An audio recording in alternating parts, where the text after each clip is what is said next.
Bonsoir Nicoletta. Bonsoir, bonsoir à tous. Merci d'être avec nous. Soul Sister, c'est comme ça que vous voyez le grand Ray Charles et c'est le titre de votre livre. Non, c'est pas vraiment Ray Charles. Ah, J'étais comme une petite sœur pour lui, mais c'est surtout dans le milieu du gospel, les choristes s'appellent entre eux, et on s'appelle tous entre eux, Sister. hey brother, hey sister. C'est vraiment parce qu'on fait un partage. Mhm. C'est une famille, et ce ne sont pas des chorales, c'est spécial, hein, c'est spirituel quand même. Donc il y a cette belle relation d'âme pour âme, et ça représente bien la soul music, je trouve. l'âme sœur et le côté aussi sœur, parce que c'est l'image que vous nous donnez finalement, de nous accompagner un peu comme une sœur depuis... Oui, ça vous va Ouais, bien c'est ça, sympa, comme... je préfère ça qu'être une mamie. Hein. Alors, on va découvrir dans ce livre vos 50 ans de carrière, truffés d'anecdotes croustillantes, d'archives, de documents inédits, et puis des photos souvenirs absolument magiques. Ça vient de paraître aux éditions du Cherche Midi. On vous retrouvera aussi les 4 et 7 novembre prochains au Lido. Vous n'avez pas choisi le lieu par hasard? Ah, moi j'adore, c'est international, j'ai l'impression de faire Las Vegas, moi, d'avoir choisi Lido. Et je remercie Vous avez choisi Lido l'Élysée qui nous ont convoqués pour nous proposer cette coproduction, et on est très heureux parce qu'il y a une très belle technique et mon public va être ravi. J'ai même déjà plein de demandes de Rome, d'Espagne, de province, de gens qui veulent déjà prendre leur place. C'est formidable. Et vous commencez un peu plus tôt, je crois. Là, il y a les francopholies. En mai, juin, je suis en tournée gospel. Je vais faire la cathédrale d'Albi, je vais faire Montauban, je vais faire pas mal d'endroits dans le sud-ouest, en Strasbourg, la région de Strasbourg.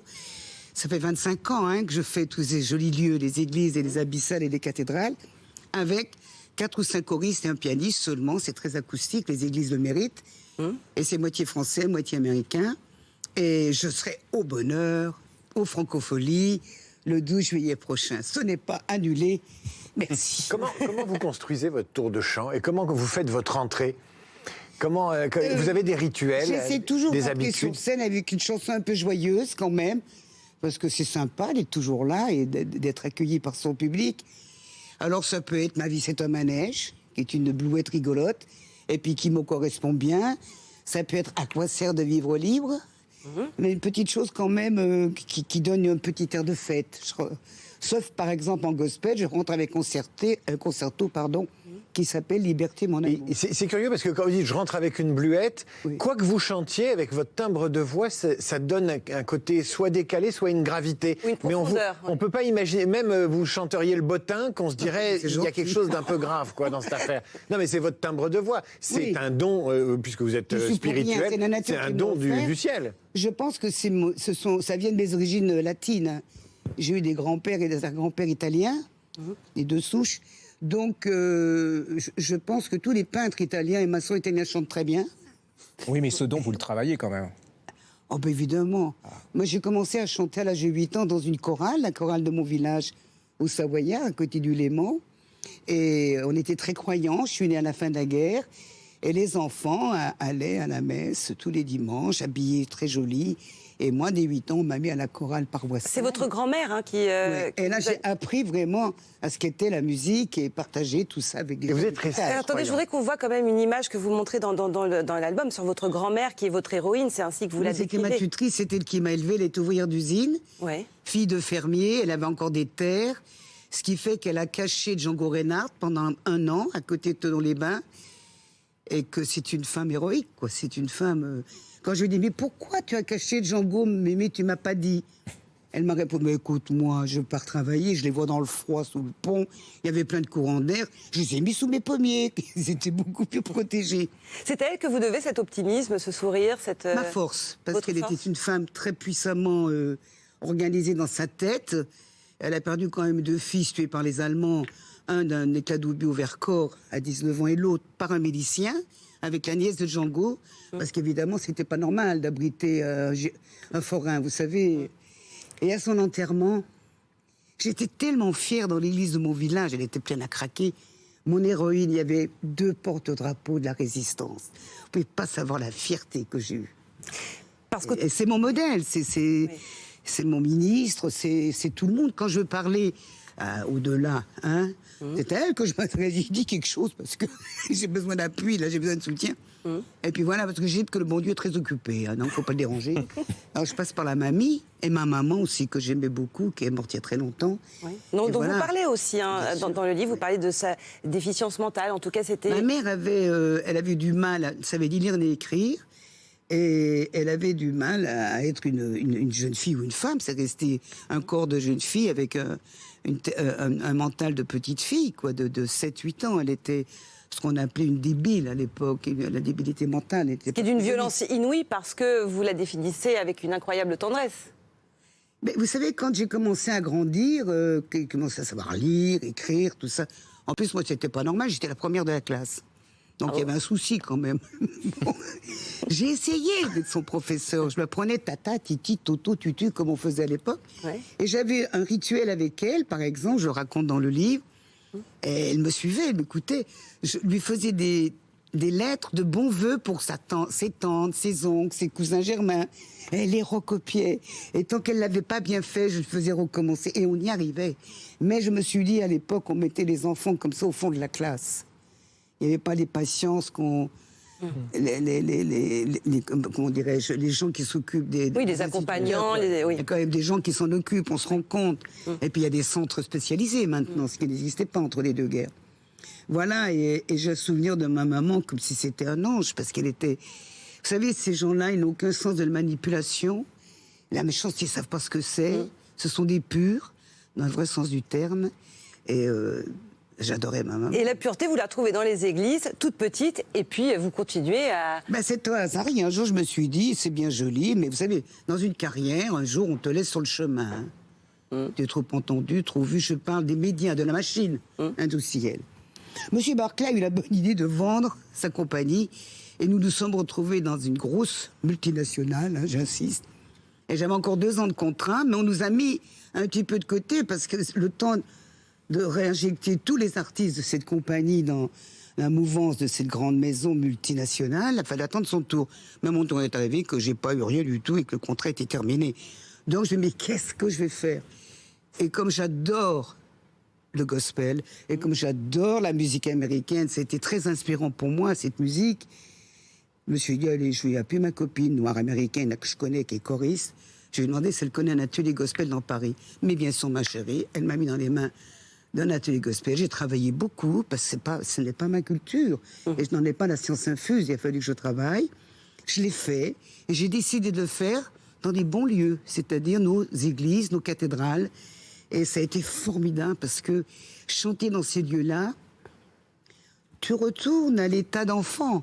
C'est-à-dire, tu retournes à ton âme, ta conscience de chant originel. Et tu le chantes le plus joliment possible, ce que tu as à faire. Et l'auditoire est merveilleux, parce qu'il écoute vraiment, tu sens une grosse perdue sur toi, des gros tympans qui te regardent. On n'est plus au music-hall. Et je donne toujours cet exemple. Quand je suis à Orléans, la cathédrale d'Orléans, je vous assure, à un moment donné, je pensais à Jeanne d'Arc. Et la petite Jeanne d'Arc, quand même, elle était là avec son petit roi, c'est génial, je suis là. Je me réjouis, moi, des choses comme ça. C'est dingue, c'est que sans chanter, vous fascinez votre auditoire. Rien qu'en parlant, moi, je suis subjugué. Ouais, moi aussi. Ouais. Subjugué au sens, c'est pas le sens trivial du terme, mais la foi qui est quand même une ligne directrice dans votre vie, même si on n'est pas croyant, on la voit là comme une colonne vertébrale lumineuse. Et on comprend comment on vous voit comme celle qui nous a apporté le gospel en France. Oui, j'ai reçu un prix d'ailleurs de la Fédération française du gospel. Et ce dont je suis fière, c'est que maintenant, chaque département a des chorales de gospel. Les chorales françaises, même si elles ne parlent pas vraiment anglais, elles travaillent à Pinet et d'autres choses, comme Amazing Grace, etc. Et ça me fait plaisir, parce que il y a des harmonies et des chants forts. Tu passes d'un octave à un autre, tu sautes 7 notes, tu reviens, t'attaques la mélodie dans l'altération du temps. C'est vivant, c'est beau, c'est alléluia. C'est vraiment une musique de partage et de foi, mais on n'est pas obligé d'être très croyant pour chanter le gospel. Est-ce qu'on peut chanter bien du gospel sans être croyante? On peut. On peut? Mais bien sûr. Mais parce que ça apprend à échanger et à partager. C'est déjà pas mal. Hein? Alors, on est subjugué par le discours de Nicoletta. Je ne sais pas si David va s'en mettre, mais on va écouter. Bah tenez, on va écouter. Il est mort, le soleil. Il est mort. Il est mort, le soleil, quand tu m'as quitté. Il est mort, l'été. L'amour et le soleil séparés.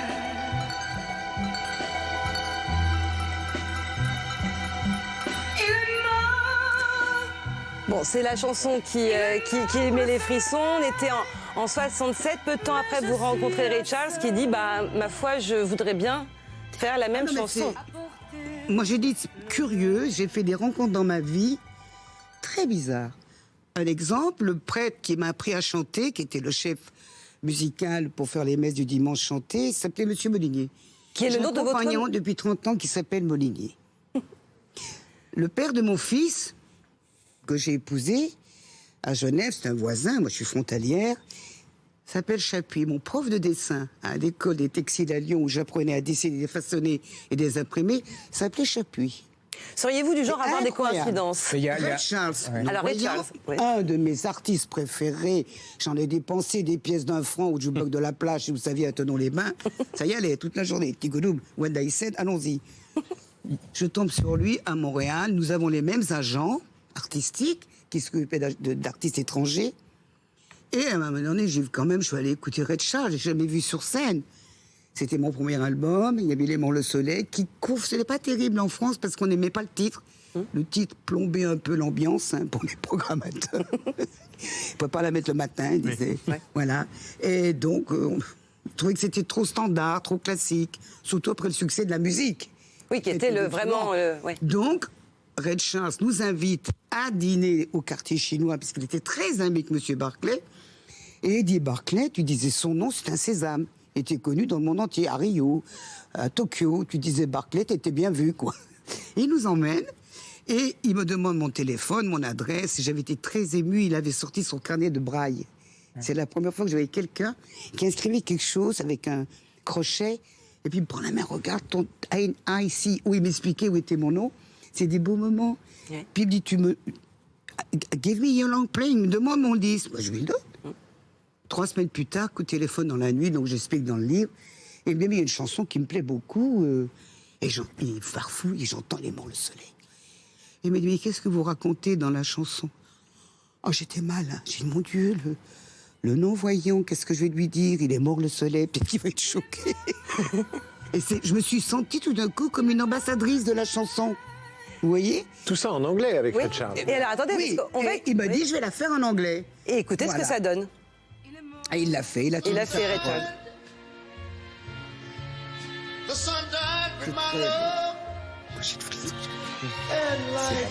Alors, voyez, nous, on a la chair de poule, qu'il s'agisse de Nicoletta ou de Ray Charles, c'est équivalent. Il y en a pour tous les goûts, en fait. Et alors, c'est ça qui est incroyable, c'est que chez vous, vous attirez les gens à vous. Quand on feuillette votre livre, il n'y a que des rencontres avec des très grandes stars. Et tout le monde s'accroche à vous à un moment. Il y a quelque chose qui rayonne Parce chez que vous. je suis une nature. Si on est naturel, moi, je crois que c'est très important d'être nature. Parce que dans la nature, le côté naturel, il y a un morceau de vérité quand même. Et les gens sont attirés par la vérité. Parce que, quelle que soit la vérité, il y a une lumière derrière. Et je crois qu'il y a aussi quelque chose de capital, c'est qu'elle donne. Quand on donne, automatiquement... Oui, bien sûr. Oui. Par exemple, vous entraînez Jimi Hendrix. Les artistes donnent. Vous racontez que vous entraînez Jimi Hendrix, superstar, à la découverte des Halles et d'une recette de la soupe à l'oignon. Et il est tombé... Je suis connu par le chanteur des Animals, parce que j'avais fait en français à Podespalogno, qu'ils avaient enregistré. Je l'ai enregistré avec Eddie Louis, qui était un très grand organiste, qui n'est plus là malheureusement, qui faisait partie de mes musiciens. J'étais à Montréal avec lui d'ailleurs pour ma tournée. Et il m'aimait bien les Anglais. Puis à l'époque, nous, les jeunes de l'époque, 22, 23, 25 ans, on allait en week-end à Londres. On allait acheter des vieilles fringues au Kensington Market. On allait acheter les robes longues en dentelle et tout. Avec des La mode, chapeaux. c'était à Londres. Voilà, dans les années bien sûr. 60, Paris, c'est fini. Paris-Coin, tout ça. Ouais. Et la musique, il y avait 5, 6 discothèques avec plein de groupes qui passaient les uns derrière les C'est autres. quelle année, ça? 67 hein? Ouais, 67. C'est la meilleure 68, année du 69. rock anglais, quoi. Exactement, c'était formidable. Et donc, on y allait pour 2 jours. Et puis, une fois qu'on n'avait plus de sous, on rentrait, quoi. Mais qu'est-ce qu'il faisait Hendrix à Paris avec vous au hall en train de faire les Il restos? mangeait de la soupe à l'oignon. Je lui ai fait découvrir la soupe à l'oignon. Alors, à chaque fois, il voulait manger la soupe à l'oignon avec ses musiciens. Et il n'était pas trop défoncé? Parce que Hendrix, Non. c'était un peu ça? Moi, je vous assure, quand il venait à Paris, bon, il est venu faire un musicorama où il a mangé sa guitare, il l'a cassé comme d'habitude. C'était du show, hein. Mais à part ça sentait un peu l'herbe dans le hall de son hôtel, je l'ai jamais vu vraiment. Vous savez, les gens qui se défonçaient avec des choses très toxiques à l'époque le faisaient en cachette. Ne l'oubliez pas. C'était pas une chose comme aujourd'hui où on s'en fout.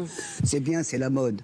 Enfin, Vous avez toujours fait attention, vous, à votre santé, à vous préserver de ce monde du show business. Est-ce que vous avez eu peur de tomber? Je vais vous dire une chose. J'ai eu des alcooliques dans ma famille, ce qui m'a fait beaucoup souffrir. Donc, c'est une chose dont je me méfie. J'ai jamais fréquenté longtemps des hommes qui buvaient. J'ai horreur de ça. Ce qui m'empêche pas de boire ma coupe de champagne quand j'en ai envie avec des amis. Hein. Je suis pas non plus... mais oui. me foutre en l'air la santé, je suis assez coquette pour ne pas y penser. J'ai toujours fait attention.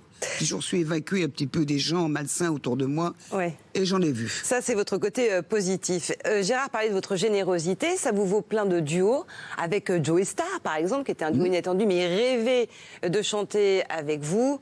Mamie Blue. Alors, on va pas l'écouter avec Joey Starr, on va écouter votre Mamie Blue à vous, mais...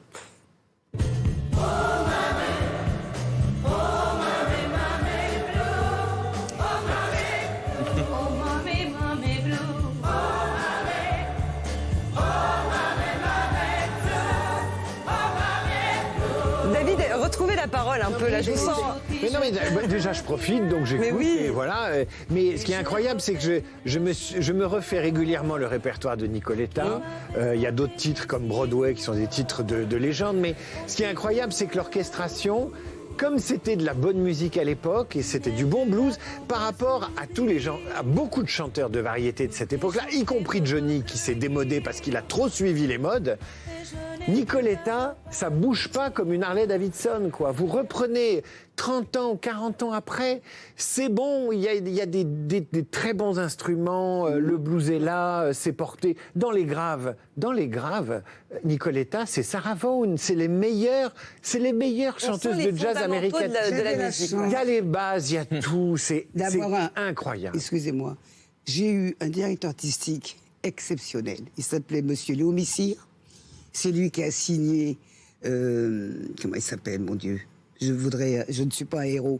Balavoine, il l'adorait. Et c'était quelqu'un qui a lancé Nino Ferrer, qui m'a lancé, qui savait choisir les musiques pour ses artistes. Oui, mais il n'y a pas que ça. pas n'importe parce qui. Parce qu'il faut regarder les plateaux de Nicoletta à l'époque et aujourd'hui. Oui. Il n'y avait pas de fioriture, Non. elle n'était pas chichiteuse, elle était derrière son micro, elle bougeait pas. Et le spectacle, il était là quand même. C'est incroyable. Et des spectacles tout récents aussi, c'est pareil. Elle est vraiment à part. Ah bon? Vous vous sentez un peu à part dans cet univers-là? Je vais vous dire, j'ai jamais... comment dirais-je? J'ai toujours été un peu sauvage. Hein? On disait rebelle à mes débuts, mais non, je suis sauvage, ce qui n'a rien à voir avec la rébellion. Et j'aime bien garder encore mon côté sauvage, parce qu'on ne peut pas tout accepter. On ne peut pas rester sans rien dire quand il y a des choses qui ne vont pas. Il faut avancer avec son tempérament et être fidèle à soi-même. C'est ça aussi l'instinct de vérité. Et je crois qu'aussi on s'est écouté sa petite voix intérieure et ses désirs artistiques. Moi, je me suis toujours battue avec ma maison de disques. Quand je suis rentrée de Rio, que j'ai ramené Fio Brasilia dans ma valise, Barclay dit mais ça va pas, ça marche pas le brésilien. Et Dieu sait que j'aime ça, tu le sais, je vais chaque année à Rio pour le carnaval, j'adore, j'ai plein d'amis musiciens, mais ça ne peut pas marcher. On a travaillé avec mon chef d'orchestre, Boris Bergman a fait un très joli texte, on a bossé, paf, on l'a fait carré pour le public français, l'oreille française, et on a gardé quand même la rythmique brésilienne bossa nova pour ce swing merveilleux, et ça a marché. Et quelle que soit la décennie, ça marche. Et quel que soit le chanteur avec lequel vous vous associez parfois, ça marche. La preuve avec Bernard Lavilliers. Ah oui. Quand tu es dans mes bras, Je m'enfuis, est-ce que tu rêves de moi? je m'enfuis, Tu ne penses qu'à toi, je m'enfuis, tout ça te finira. je m'enfuis. C'est vraiment quand on refait votre répertoire et quand on lit le livre. Alors là, c'est la puissance de The Voice. On vous a appelé The Voice hein, pour l'émission. Ah bon, Nicoletta. juste une Ouais, chose, carrément. sur cette version quand même, elle chante très peu. Oui. Elle chante 10%, 10% de la chanson. Mais oui, mais on en- elle est là, elle est là tout le temps. C'est ça. C'est-à-dire que je vais bien avec le texte. C'est un vrai film cette chanson. J'ai pensé un truc, plutôt que de la faire la tonalité normale de Bernard, paf, merci le gospel, je l'ai fait 7 notes au-dessus. Je suis passé à l'octave en voix de tête, ce qui a donné ce feeling. Quand tu es... Oh oui, ça donne une espèce de reflet derrière la tête qui est magnifique pour la voix. On va lui mettre une auréole derrière la tête plus qu'un reflet à Nicoletta. Bon, Gérard, vous avez quand même 2 petits livres à nous présenter. Oui, parce que c'est pas une époque très drôle, hein, donc on va essayer de. On n'a pas toujours Nicoletta, oui, mais bon. Et moi, je vous ai trouvé un petit bouquin qui s'appelle Mon frère ce zéro de Colin Thibert. C'est Colin Thibert, c'est chez Dormesson. Alors c'est une histoire de branquignol, quoi. Je veux dire, c'est des losers, c'est un peu les tontons flingueurs. Vous avez 3 types, genre hippie de 50 ans avec les dreadlocks. Il a pas vu que c'était passé. Et là, ils ont une solution pour trouver du fric, mais alors sans tuer personne, et va commencer une histoire mais absolument incroyable. C'est-à-dire que vous avez la comtesse véreuse, vous avez l'avocat véreux, vous savez jamais qui va se faire avoir, ça va à 100 à l'heure, vous éclatez de rire, c'est ciselé comme du Audiard. C'est-à-dire que vous êtes là, vous oubliez tout, le Covid, et jusqu'à la fin, vous savez pas qui va avoir qui. C'est un pur chef-d'œuvre. Ça devrait être remboursé par la Sécu parce que c'est vraiment un anti-stress, quoi. Je veux dire, c'est comme la couverture, je trouve ça très... Oui, et je trouve qu'on n'en parle pas assez parce que vraiment, c'est tellement facile de faire des livres dramatiques et c'est beaucoup plus compliqué de faire des livres qui sourient et qui sont remplis d'humour, qui sont intelligents avec beaucoup de talent. Et là, je sais pas qui est Colin Thibert, mais à mon avis, il a beaucoup d'avenir parce que si on va le suivre. Ouais, absolument extraordinaire. Et je continue on va continuer parce qu'il y a un des protagonistes qui s'appelle Canard. Et là, il y a Gilles Stassard qui nous a fait Tribulation plastique au Rouergue. C'est l'histoire d'un canard en plastique. Alors vous le voyez naître, en Chine dans une usine, tout va normal, voilà. Et puis là, canard pour enfants. J'étais sûre que vous alliez poser la question. Alors, le canard, je me méfie. le canard, il est, on va l'envoyer aux États-Unis dans un paquebot et dans un navire. Le navire, il se passe plein de choses dans le navire et il découvre, en fin de compte, alors il y a plein d'aventures. Hein, c'est rocambolesque que c'est pas un canard normal. Après une certaine chirurgie esthétique, il devient sextoys. Donc, voilà, on y vient. Donc ce canard, il y arrive absolument plein de choses. Mais il n'y a pas que ça. C'est parce que dedans, c'est un portrait de notre société. C'est-à-dire tout en vous amusant, il vous décrit le sexisme, le racisme et tout, mais avec beaucoup de finesse. Et puis vous vous éclatez de rire. Donc avec les 2 bouquins, vous avez un package. Plus ce livre de Nicoletta, parce qu'il y a plein de gens aussi, il y a des séquences avec Johnny Hallyday qui sont... J'ai voulu faire un portrait de Johnny, j'ai quand même fait une tournée avec lui. Ouais. Il y avait 52 garçons, j'étais toute seule, j'en pouvais plus.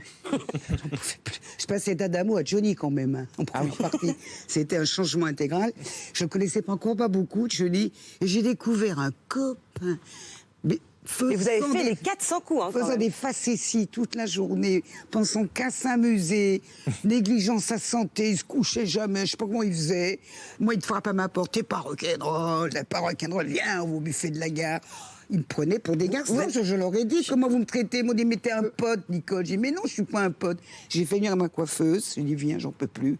Je vais payer sa chambre. Je l'ai payé pour qu'elle vienne avec moi, j'en pouvais plus. Mais je garde un souvenir de Johnny, joyeux, beau comme un cœur, impeccable sur scène, je le regardais tous les soirs. Respectueux. Et je me dis, oui, moi, il était comme un franchin, il était adorable. C'est des brother and sister, hein, c'est ce que vous disiez. 52 garçons. Je suis désolée, mais le temps file à une vitesse, parce qu'on aimerait... Il m'a appris à dominer mes peurs, parce que j'arrivais parfois, il y avait des milliers de personnes dans les stades qui faisaient Johnny, Johnny, et je dis souvent ça. T'es comme ça, tu dis, mais qu'est-ce que je vais faire? Je m'en vais ou j'y vais? Et j'attrapais le micro et j'allais. Et puis il m'a appris à aller jusqu'au boutisme. Vider son estomac, son cœur, donner toute son âme sur scène parce qu'il savait le faire, ça. Donc je faisais comme lui, je l'imitais et je repartais, tout le monde était content et moi aussi. Vous êtes formidable, franchement c'est top.